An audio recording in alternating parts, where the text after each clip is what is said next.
No matter what anybody says, I wasn't hiding behind the trees. Jurassic Park, and we have dinosaurs. Nobody I know has any dinosaurs. Same thing if you're playing guitar in your bedroom, doesn't mean you can play on stage at Madison Square Garden. Because it's not about the breed, it's about the training. It always has been about that. I mean, some say these two trainers were quietly in the shadows. Robert Weatherwax, last of the legendary Lassie Trainers from the world's most famous dog training family, was quietly hidden in his TV work. And Christophe Clugston, Jedi Dog Master, was traveling from the sub-zero Arctic to the sweltering jungle heat training dogs on 3 continents. But a chance meeting changed all of that. Now Robert and Christophe have joined forces, and they're breaking the silence. For the first time, the secretive and hidden world of the movie dog trainer and the science of the elite tactical trainer will be revealed. That's right, finally, they're out of the shadows. We're going to talk about something you're probably not going to hear about anywhere else, and it's an important concept that plays out in life, but also very much with dog training. And that is something we call 1 + 1 = 3. Ooh, what is that? Well, that's synergy. So the whole is more than the parts, because the parts add up and give you more than, it's not 1 + 1 = 2, it's 1 + 1 = 3. And there's certain things that can be said about this. A lot of people are negligent in understanding this concept, because when you start training a dog, and you, as we've said many times, usually both of us are starting out on what we would call training a mark, going to a mark, which is a location, because again, we're about location. We're not about position. We're not so much about, oh, we want the dog to do this sit in the certain form or style, or this down in a certain form of style. We think more about the location. Where's the dog in relation to us, or where's the dog in relation to a camera, or where's the dog in relation to everybody that the dog knows, or another dog, or a cat, whatever. And so we start out by generally training the location by using a mark. And we've discussed that in some of the other podcasts. You'll have to go back and go over it, because we can't go through everything for every newbie. So if you're new, go back. We have covered that a few times about explaining how to train a mark and what a mark is. But I'll just say that. So training a mark, for example, this gives us a start for remain. I call it remain. Most people are going to call it a stay, but remain. And again, our idea is that we don't care if the dog is sitting or down, standing or standing up, or being completely down on the ground, because it's the location. That's what we care about. It's not sport obedience, where those things are very important to them, and that's all about points, but that's contrived and artificial and not real life. It's not functional. Tactical dogs, it doesn't matter. So you're coming from the movie film sort of perspective, or the tactical perspective, which is what I'll get to here in a minute about us. And also with a family dog, pet dog, it doesn't matter either, because it's about the location. So you're training this mark, and this allows you to develop a remain or a stay, and it also helps you start to train a recall. Now, again, people, I have the record on YouTube. Nobody seemingly wants to try it, the quarter-mile sit-stay and the quarter-mile recall. So obviously what I'm talking about works pretty well, because I'm the one with the with the record on there.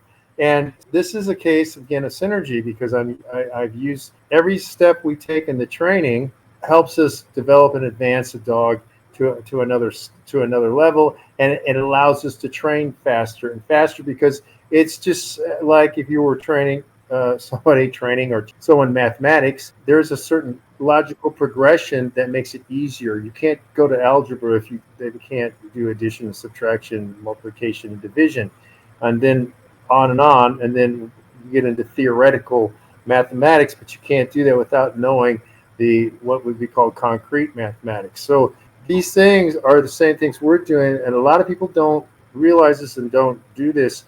And now this also plays into another aspect of the synergy that Robert and I have. We have a common mentor, of course. We've talked about Carl Miller quite a bit. and we will continue to talk about them. But besides that, we've gone into different vents. Robert was obviously, he's part of the Weatherwax clan, and so he's got the really, strong movie, film, TV thing. And I went to tactical dogs. So from there, there's a lot of things with tactical dogs that are totally different. The anti-poaching dogs, prison riot suppression dogs. All these dogs are different. The training is very different for them, and the way that we interact with stuff. And military dogs with scout dogs. So that makes a synergy here, where you're getting the synergy of us coming from two different places. And so what ends up, you're getting, it's compounding and it's exponential. That's really what it's about. It's not like adding up, it's exponential. Talking about this mark and then going to the stay and going to the recall, that's one part of what it does. Now, Robert is known for the go with, and he can explain.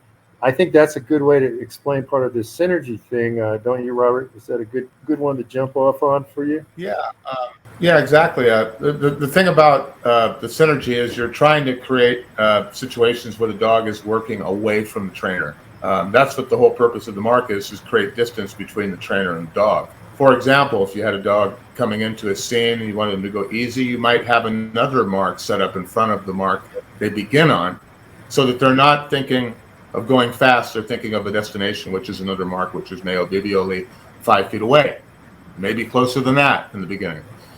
So we're using the mark to keep the dog on an easy pace. For example, if you had the scene, you see a lot of scenes where the dog comes in exhausted and he's just a wreck. And you can't get a happy dog to act sad, but you can. That's the whole point. You can get a happy dog to look sad, and that's controlled by the speed and the fact that the trainer has to be some distance away from the dog. I think what really kind of catches my attention a lot when I'm seeing other trainers working with dogs is that they're always using short leashes, for example, for one thing. They're always in front near the dog, very close to the dog. And I don't see how you can get that separate. Without the separation, you're never going to get distance. You're never going to get a quality recall. You're never going to get a quality stay, like Christophe talks about. Getting a stay from distances that people only imagine. That's the thing. It's all about distance. So if you're working your dog and your dog is working from about a foot away or whatever, the goal is to get them away from you. A lot of times you can use a mark to teach things like turn to the right, turn to the left without them actually creeping forward when they do it. So there's a lot of ways you can do it. You could use a kitchen floor, and you can be on the rug and have them do their turns on the kitchen. And then you can eventually move away. So you can create distance using a mark, even if you're not just getting them to stay. If you're getting them to do other things from that position, it allows you to nail down the dog so you can get away from the dog. And of course, recalls and the go with. The go with is a big thing, because when you see, like we talked about The Wizard of Oz, and you see the dog, or if you see Big Jake or any of the movies that my family's been involved in, where the dog has to be there, but he's not necessarily walking next to them. He's just kind of in the vicinity. Maybe the horse turns to the right and the dog finds a better place to be next to the horse. The goal is to be next to the horse, not to be on the right side of the horse, not to be on the left side of the horse, not to be under the horse. That would be dangerous, and definitely not be behind the horse. So they have to find ways to navigate around the horse. And if you have a very regimented kind of heel, or even in a go with, which is basically a heel on somebody else, you're not going to the dog's not going to be able to make decisions on the fly that need to be made when you're dealing with other animals, things that arise, situations that arise out of the blue. Your dog has to be able to maneuver around that. It's what I tell people all the time when I'm working with dogs, especially when it's behavior. When a dog feels like he can't escape from the situation, something that might make him frightened, for example, then they tend to react more. When you give a dog freedom and you give them the ability to maneuver, position themselves in a way that's more favorable to them, then you can get better result than trying to get the dog to always do it your way. The same thing when I put a dog on a mark. When they lie down, a lot of times their front paws come off the mark. I don't care about that. I mean, they're lying down. So, and I didn't tell them to lie down. That was a choice that they made based on the fact that, oh, I guess I'm going to have to stay here for a while. I might as well lie down. And that's how that happens. It happens organically, the words I like to use, where you're not telling them to sit and lie down. You're using sit and lie down as a barometer to their comfort level on the mark. You can always define those tricks better just by concentrating on sit and then holding the stay and rewarding them in that position. You can always rebuild the sit, rebuild the lie down, but that's not what I'm trying to do in the beginning. I'm trying to get them to stay in an area away from me. There's so many dogs in the world of home obedience. They're very dependent upon their owners, and it makes it hard to work because it creates aggression. It creates more fear. It seems to be amplified by the fact that they always need to have that person next to them. So the first thing I do when I'm coming to a house and I see that dynamic going on between a person in the household and the dog, where the dog is literally a wreck without this person, then I have to get that dog away from them and get them a comfort level away from them. Recondition them that good things don't always happen 1 foot away from your owner. That's the fluidity that I talk about. A lot of the training is fluid. When you have a dog working so close to you all the time, they're so dependent on you for direction, and it makes it look mechanical. And my dad always said that the key and the key to good dog work is having the dog look like he's not working at all. Yeah. The same thing Walter Matthau said when I was working on Instrumentus with my dog Betty. Rough. He said the key to acting is not acting.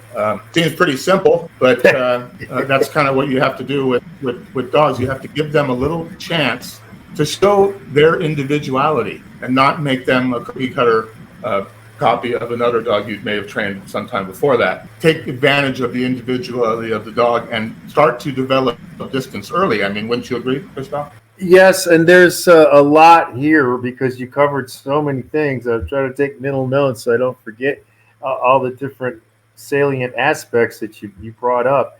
One, before I forget it, one of the things that I noticed because I came across Robert's book, and I'm reading it because I read a lot of stuff and most stuff is trash, and so but I'm reading the book. One of the things I was freaked out about was that he knew Carl Miller, and I'm like, oh, this is pretty wild. And then, but the thing when I knew that he knew what he was talking about was when he's talking about distance. I'm like, this is the only guy in any book that's made for pet dogs, mainly family dogs, talking about distance. I'm like, and using the 50-foot leash. I'm like, oh, this guy knows what he's doing. That was my first key. You can go on this channel. I have a breakdown of his book, by the way. So if you haven't got his book, you can look at my breakdown because I go in more depth about the book overall and stuff. And so does my dog, Gilgamesh. But anyway, because I do those book reviews with my dog. Anyway, so I know that's something that was one of the things we have very much in common. That's one of the synergistic things we have because tactically it's the same thing, and that's what something. And going to that is what Robert also said was that most people, and this is very true with a lot of sport obedience people, regardless of whether it's the rally new stuff or the AKC, UKC obedience, and many other types, is that the dog is doing everything really close to you. And you'll see all these franchise pet dog trainers, like Robert was mentioning, and they're doing everything really close to the dog, and they always want the dog, like I call it the SS. We have another podcast where we talk about this, because just always trying to demand this precision marching, as if I have a video about it. You can see it's on here. Talk about it. People are expecting you to parade march all the time. Where, parade march around the city when you're going to Walmart or whatever.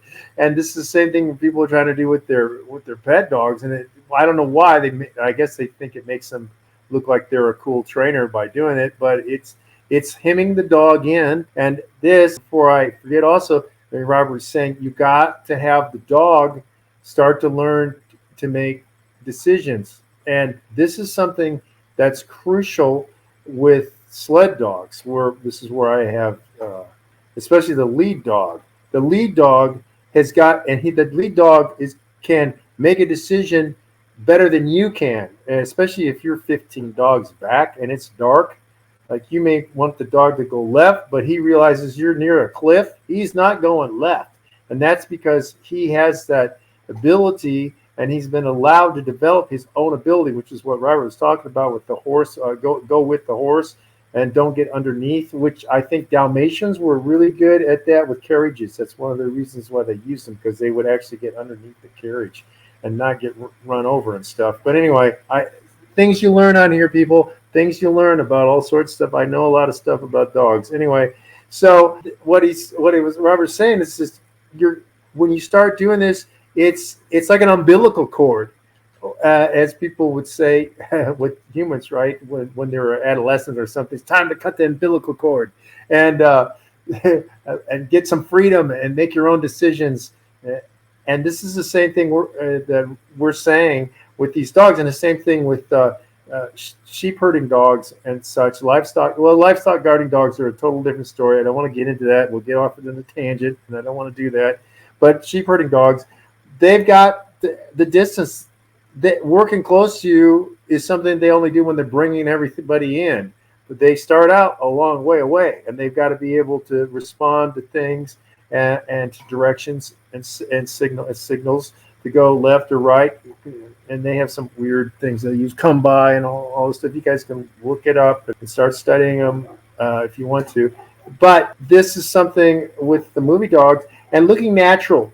I think Carl Miller said, going back to Carl, that his greatest thing was that he could make dogs look normal. People watching movies don't think the dog is acting. Same thing with Rin Tin Tin, same thing with Pal for Lassie, Rudd, and some other dogs, but these are the big ones that they're so good at it that you don't think that and they can pull off emotions like Robert was talking about, and he's giving out secrets, by the way. He's giving out some movie training dog secrets, so go back, play it over, stuff, because nobody else is talking about. This is one of the things we're going to delve into in the future. It's foreshadowing there, people. Foreshadowing of things to come. But the synergy is really important, because if you start giving the dog distance and training from a distance, is what Robert was saying. If you start training from a distance, it'll start allowing you to do other things with the dog. Robert, you want to hit boundaries? Because that's another step. Here's the thing about training. A lot of trainers think of training as, starting really close and then eventually moving away. I would recommend that people think about setting boundaries for the dogs early. Setting a boundary can be a mark. It could be a property line. It can be a patch of trees. It can be anything that the dog can recognize with his eyes or his ears, that's as far as he can go. And when you see some of the videos I've been putting up recently on dog training, you'll see dogs just kind of in the yard milling around. I didn't tell them to stay on a stay in front of the fire hydrant and just like a statue. I said, stay in the yard. That's what I said. So then now they're walking around the yard. They're seeing things. When you get dogs acclimated, if you put a dog on a stay and then they see a squirrel, they're going to react a lot more to the squirrel than if they were standing and they were in a position where, yeah, I could go after that squirrel, but hey, I got all this freedom as it is, right? But if you constrict the dog like that and restrict their movement, they're going to be much more reactive to the things around them. And the nervous dogs, they're going to react more in close proximity to the trainer or the owner. So boundaries are very important. Same with, and some of the boundaries, emotional boundaries, these are geographical boundaries. We're talking about, dogs respecting other dogs' space. I use distraction training a lot. Basically what I call general distraction training, which is with a chain collar. We can go into that on other things, but it doesn't have to be that. It could be a squeak toy. It could be anything. But it's something that kind of gets the dogs to be aware of the fact that they're invading another dog's space. It lets everybody know that, hey, clear out, right? Worry about this. Don't worry about each other. Sometimes you need something that draws the dog away from traditional behavior, which is staring at their owner or trainer. And I see it a lot on TV stuff, because most people watch a program and they watch a sitcom or a movie and they don't even think about it. They just think the dog's doing that stuff on autopilot, and the trainer never gets any credit for anything. There's so much going on, and when I look at a dog and I see them looking fixated in one place, I'm already concerned. I'm thinking, oh, that's what a trainer is, right? Or they could be fixated on anything. It could be something they're afraid of, or something that they're really taking direction from, which normally is the trainer. So when I used to work on the movie set, and this is a little inside secret, and I'm going to give it back to Christophe, a lot of times the key to getting a dog not to looking at you is to use the people around you. If you have a dog, for example, and you want them to interact with the actors in the scene, at times they'll start looking too much at you. If you're rewarding them and giving them too much verbal direction, which is hard to do on a live show, sometimes you have to turn the reward over to an actor. There's a lot of times where I give food to an actor and say, you know what, I'm going to give the command, but when he does it, you feed him. And everything started to change, because now the dog's looking at the actor like, oh yeah, you just said that line, do I get fed? We're conditioning him, but we're also, we're manipulating. Not everything is about force in dog training. Not everything is about control and having them in a space. It's about creating, meadows and pastures for your dog, creating a broad horizon. We're not trying to shelter our dogs from things that are around them. We're trying to get them exposed to things that are around them. And the only way they're going to accept those things is if they can navigate around those things, whether it's a trash truck or a cat across the street or whatever it may be. Freedom is the key to control. It sounds counterintuitive, but it really is. The more freedom I give a dog, the less they want on their own. So wouldn't you agree, Christophe? Yes, and that brings me back to something you were talking about earlier, and because I have a visual representation of that, because Robert was saying when you can get the dog to use different marks and such, you could do what is called the master shot or the long shot, because Robert was talking about continuity. You can get continuity, which is what that is, and so I have a video up showing behind the scenes of how my 120-pound American Bulldog, he's initially on a mark, and he's there, and then I go over to the final mark that I want him to go to, and I bring him over there, and he starts from there. But his real first mark was where you see in the very first part of the scene that I have, and I'm over there, and then I walk, to stay in the camera. I walk a little bit of distance away from him, and I have a rope. Now that rope, of course, in the silent era of movie dog stuff, was always like a string of sausages that was always, dangling out from the hot dog vendor, or somebody was a fat guy who was eating or something. That's what, this is a common gag, but I wanted to use this as showing to people who know something about history. And so I have the rope, and then I signal the dog to come over. He grabs it. He actually fights with me a little bit. There's a couple takes on there, just showing that he can do it more than once.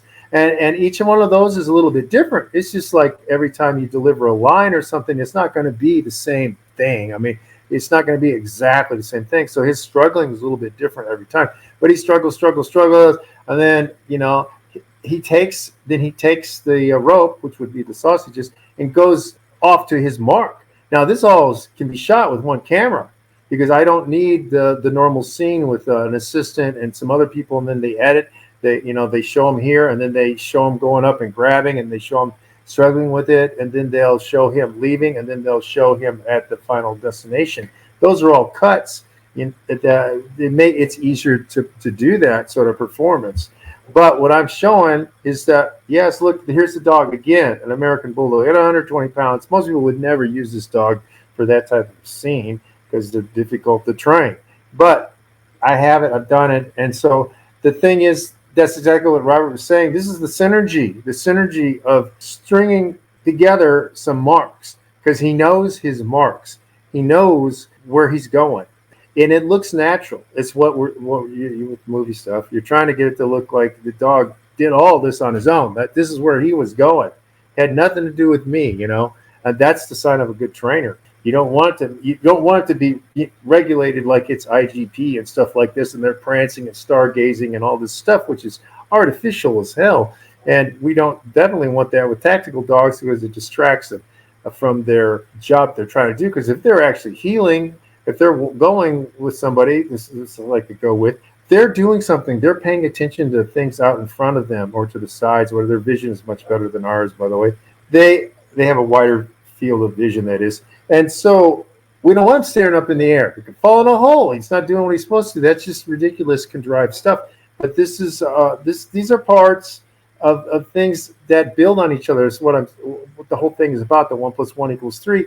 And this is, well, if you get this mark, you get this mark, and you can get and go between marks, and you can start doing all sorts of incredible things. And especially if you have different levels and platforms, which I'm giving out a secret there, because I use levels and platforms from the very beginning, so the dog is used to this, and the dogs respond to these things because the location is very defined for them. When they're on a perch or whatever, it's defined, and this is their memory system is best with that sort of thing. Only thing that's better for them is smell, but we can't operate because we don't have it. We can't use it we can use it, but we can't use it like in a detailed way, like we can with making objects and marks and stuff. So I want to say that's part of the synergy thing. This is a deep, profound subject, and you won't find other people talking about this topic. A lot of people don't know about it. They haven't considered it. They haven't reflected upon this, but this is really a way to increase the level of your dog training and also increase what your dog can do. That's why, again, we're really unmatched. 100 years together of combined operational experience, doing things other people can't do. No one's taking my, Jedi Dog Master challenge. That says something right there, that they can't begin to do it and they run away from it or they make excuses. Robert, may I add something here, but I want to go on because what we're doing nowadays is also we're always talking about a movie and to look at a movie and to critique a movie a little bit. And some of these movies Robert's been involved with, or he knows people who were doing that movie. So we got inside on some of the stuff. And one of the movies that we're going to talk about this time around is Beethoven, the very first one. There are six Beethovens, by the way, people. And the very first one, because Robert was involved with the very first one. And we're going to talk about that and keeping in mind some of the synergistic things that were used for some of the training. This was a St. Bernard. If people don't know, Beethoven was a St. Bernard. And they're not easy. Again, movie trainers don't get the easy dogs. They don't get, well, I want a Malinois. I want a Golden Retriever. I want a German Shepherd. I want a Border Collie. It doesn't work that way, people. It doesn't work that way. So anyway, Robert, you want to take it away with Beethoven and yeah, absolutely. Like when we talked about synergy and we talked about the dog having to work from a great distance, obviously we had to do that in Beethoven. I remember a perfect example is a scene we were doing where Beethoven was walking down the street and there was a string of trees. We wanted Beethoven to walk very slowly, so at a certain point, I was behind like a third tree, and I rewarded the dog halfway to where the destination where he was actually going to end up. When we actually ran the scene, I disappeared. I wasn't behind that tree anymore, but Beethoven gave a look over there like he was looking for somebody because he was looking for me to pay him, but I wasn't there anymore. And now he was going straight down to Carl. There's ways that you can manipulate the way, the speed. I remember on Lassie, for example, there's that classic scene where Lassie would run and then sniff like he's onto some scent or something, and then keep running. And what we used to do is we'd put food. We'd have a trainer put food halfway down there, and we'd show him the dog where it is. The dog would come in, pick up the food, and he'd get called to another trainer on the other side. And then when we ran the scene, the dog saw us put the food down, but then we took the dog around the corner and we picked the food up. Now the dog thinks he's looking for food. There's nothing to eat, but he stops there and it looks natural. He's like, oh, the food's gone. And then he just keeps running. But you don't know that when you're watching. That's the beauty of Hollywood. And you can't establish that distance. Like when we're talking about way of training that a lot of trainers use, that's okay if you're trying to get one command. But what we're doing and what Christophe was talking about, if we're talking about a series of commands, commands where we're it's like we're doing 1, 2, 3, and and then we're doing 1, 2, 3, 4, and then 1, 2, 3, 4, 5. We're stringing together things, and you can't string together things if the dog doesn't have any operating room. When my grandfather did his tour with Lassie, a lot of times he'd do the big show, the Hi-Ho Silver, but everything was done at a distance. It's much more impressive when you see a trainer working a dog from distance. Forget about the fact that in the movie industry, you don't even have the option of being close to your dog. There's a powerless feeling, but the powerless feeling comes in not having a dog that's used to working from a distance. So you want to establish that so that, in Beethoven, the one thing that we always had an advantage with was the dog was big, and his vantage point was, it was hard to hide from him, but he could see a trainer way down there. He had that line of view. You have to be, Carl was always thinking about what the dog could see from their vantage point. So if Carl was setting up a scene, the dog's coming down, a street or around a corner, Carl's going to try to see what the dog would see from that height. We had another dog that worked in Beethoven named Woody, the Jack Russell, that was with the homeless guy, that became friends. The dog became friends with Chris, aka Beethoven, in the movie. That's a totally different kind of thing, because you'll see in a lot of the scenes where they naturally have the dog on a bandstand, on park benches. Little dogs want to be up. And that's part of the magic of Hollywood too, is having dogs do things that they would normally do. You would not see a Saint Bernard try to jump in your lap, but that's something that we ask a lot of little dogs to do, right? And part of the beauty of Beethoven was the fact that he was such an untraditional dog. This is not the kind of dog that everybody should own.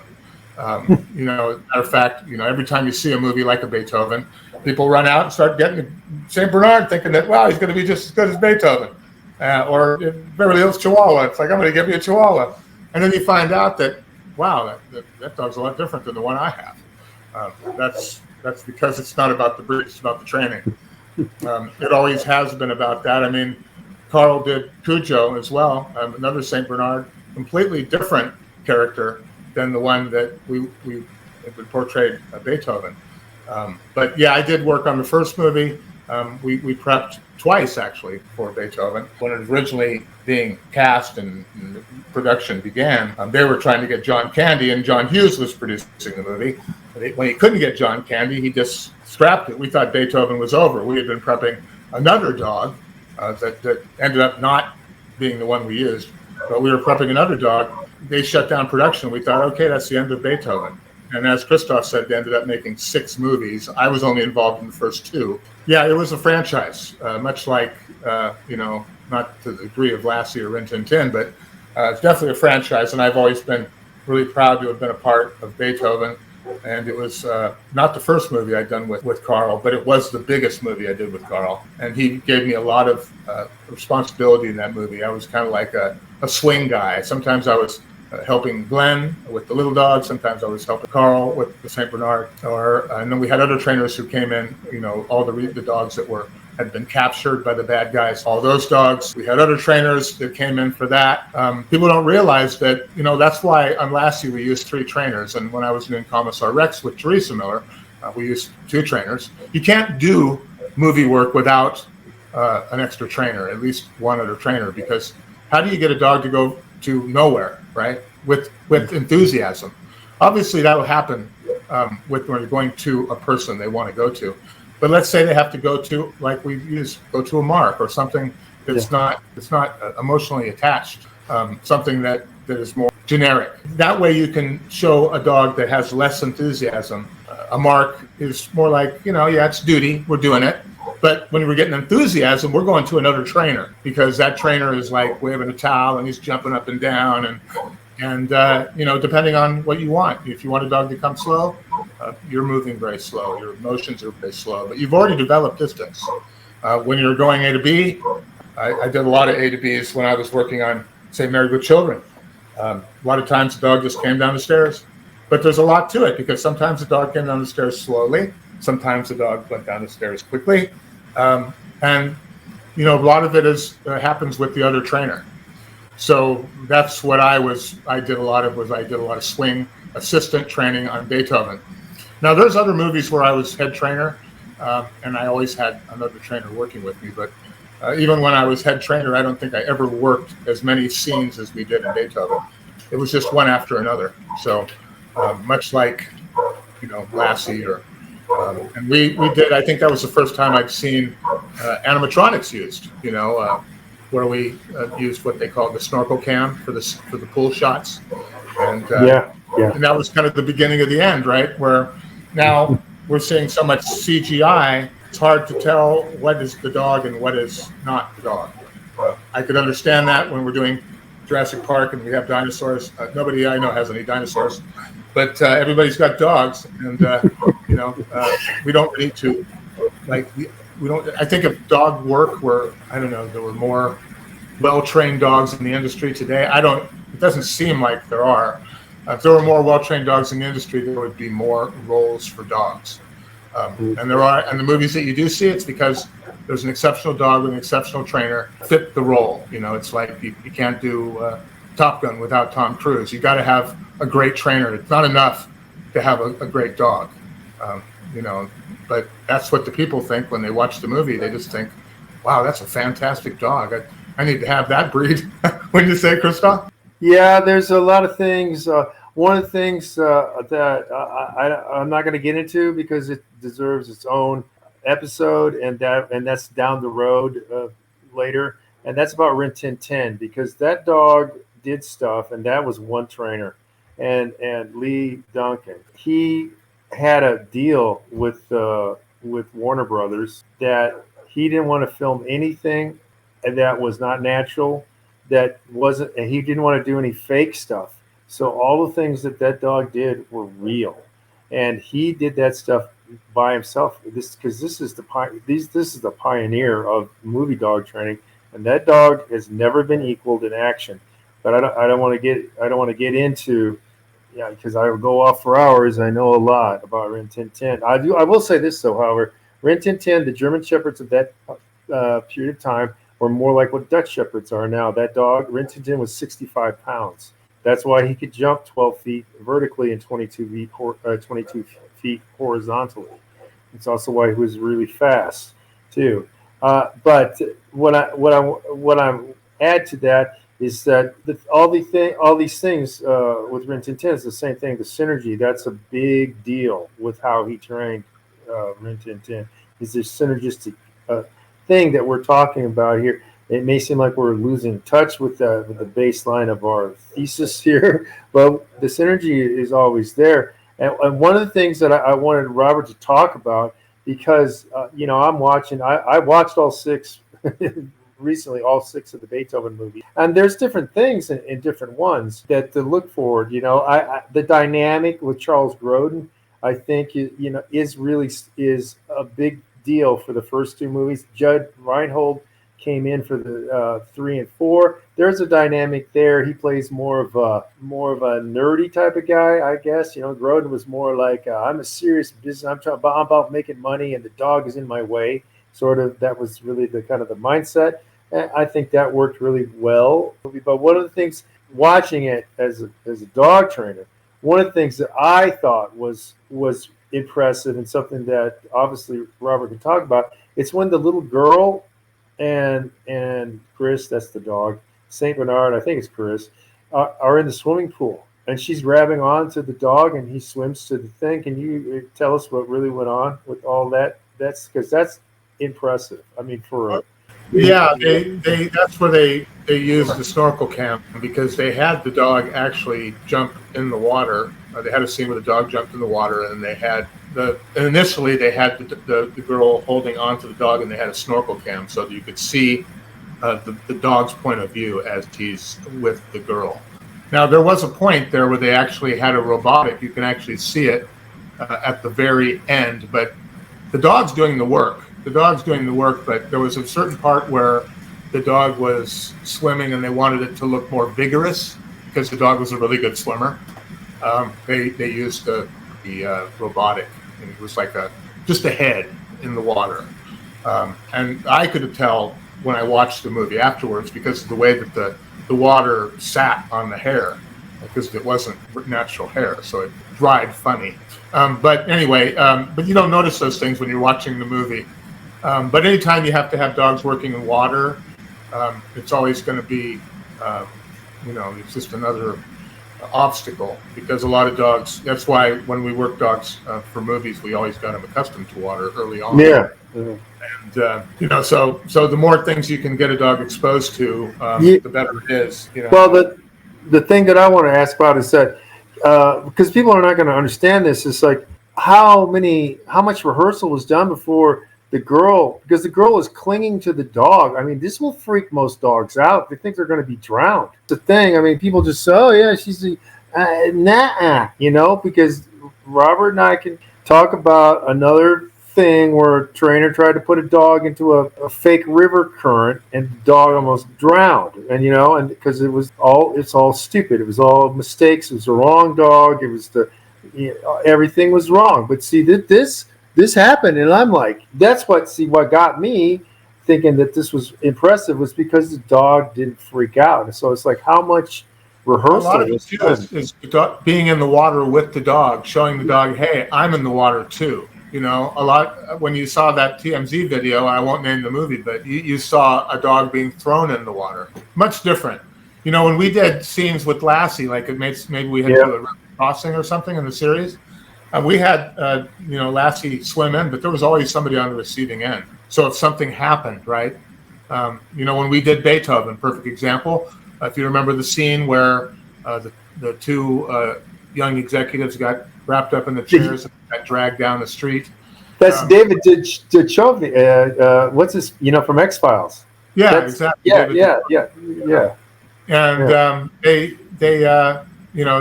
the big thing was coordinating the table and chairs, which were being pulled by a cable, and the dog was running to Glenn Garner. So we had to keep the dog at a certain distance, not too far ahead of the tables and chairs, but not close enough to be run over by the tables and chairs, right?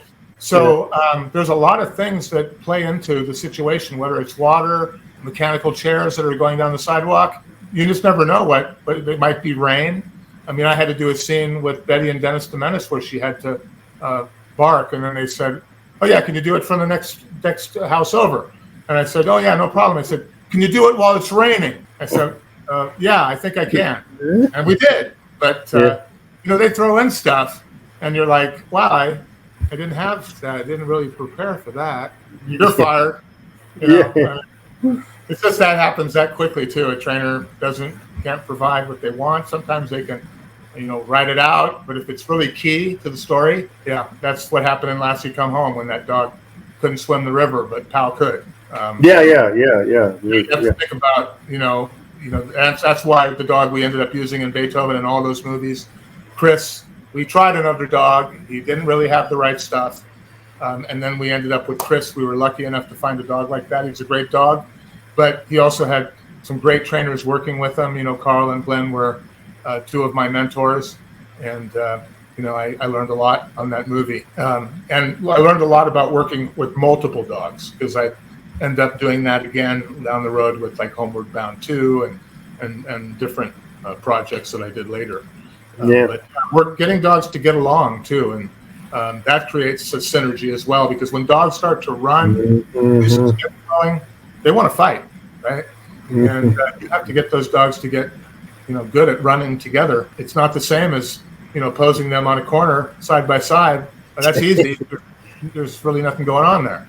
But when they're running, you can't control them, because you're down the street, and the people that release the dog, they're down on the other side of the street, or all the way down in the end. And that's what Christophe was so amazing with his recall, because there's nobody else releasing the dog, or regulating the speed of the dog or anything. It's the dog knows it. He knows it because it was trained. Yeah, he's fast too. I mean, he covers that like super fast. Now, if I had to do it for a movie scene and he had to go slower than that, I'd have some problems at this point. Well, they probably wouldn't have it that long if it was a yeah. But I'm just saying, but this, of course. Okay, so Robert, I'm going to give everybody a thing, another secret. We people who listen to the podcast, people are like, "Oh, you don't explain everything on your." No, of course not. I show you what's possible on my other videos. I show you what's possible. You can aim for that. Obviously, I can do these things. I don't lie about them because you see me do them, and no one else is doing it. And so why do I talk with Robert? Because he's a guy that's another incredible dog trainer. This is the synergy of us. You're getting another. We're our levels, and people. It's not braggadocio. It's just facts. If you're just like Ali, if you're just that much better than everyone else, then you are. And I put it out there. I keep waiting. Where are the people who can challenge me to do what I could do? Because I'm showing the breadth of my dog training ability. Not everything. I can do more, but there's no one person who will take on the challenge, for one thing. But what Robert was giving away that people probably didn't pick up on is that all these things he's talking about doing these different scenes. Okay, the rain, oh, can you do it upside down? Can you do it when he's in a dumb waiter going up and down? I've seen some scenes where they put the dog in the dumb waiter and goes up and down stuff, or in the elevator by himself.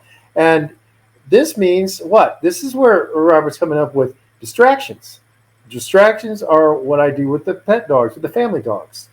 Because of his background, he knows that this changes everything, because this changes everything for a dog. Just doing it in one place. Robert and I were talking about this the other day. This is doing this in one place, doing it in your living room or something. Doesn't mean the dog can do it out in the middle of Wembley Stadium or something. He doesn't. Same thing if you're playing guitar in your bedroom. Doesn't mean you can play on stage at Madison Square Garden. It's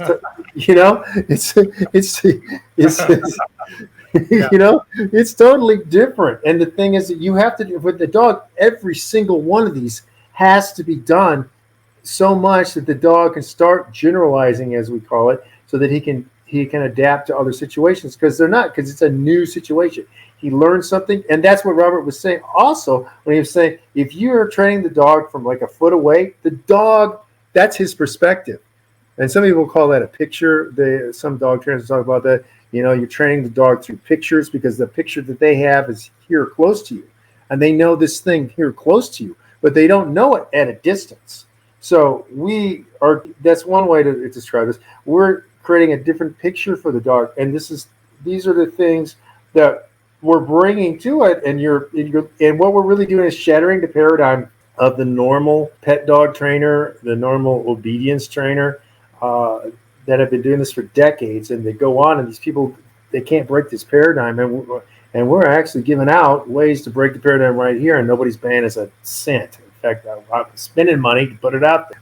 But I bring this up because every time we do a video cast at this point, we're going to talk about another movie, and we're going to get more and more. Some of these that Robert is involved with, and then others that he will not be involved with, and then there's some that I know really, really well, and I'll be talking more, because all I can do is ask questions about Beethoven. I wasn't there.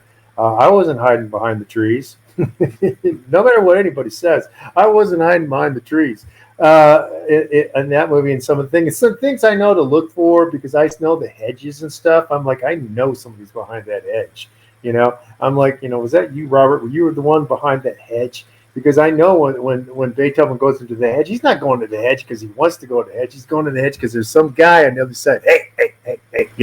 He's I've hidden in hedges on a few movies. He's the hedge guy. It's part of that's his. Movie trainers are already thinking about distance, and Christophe is thinking about distance. You need to think far and then work the dog closer to you, as opposed to having the dog close and working him away from you, because everything starts from over there, right? Yeah. They said in World War I, over there, right? That's over there. So get your dog over there. Yeah. That names are calling. But hey, you guys didn't expect we're going to do a little song and dance vaudeville. We will talk about the dog vaudeville shows, because those were hugely important. Before that was the social media, as it were, for you mills and sub mills, because you have zero comprehension of what vaudeville was. That's how I have to explain it. But we'll talk about that later too, because that was huge. That was huge for PAL. It was huge for Rin Tin Tin. It was massively huge. And I got stories about. I know Rin Tin Tin stuff left and right, upside down.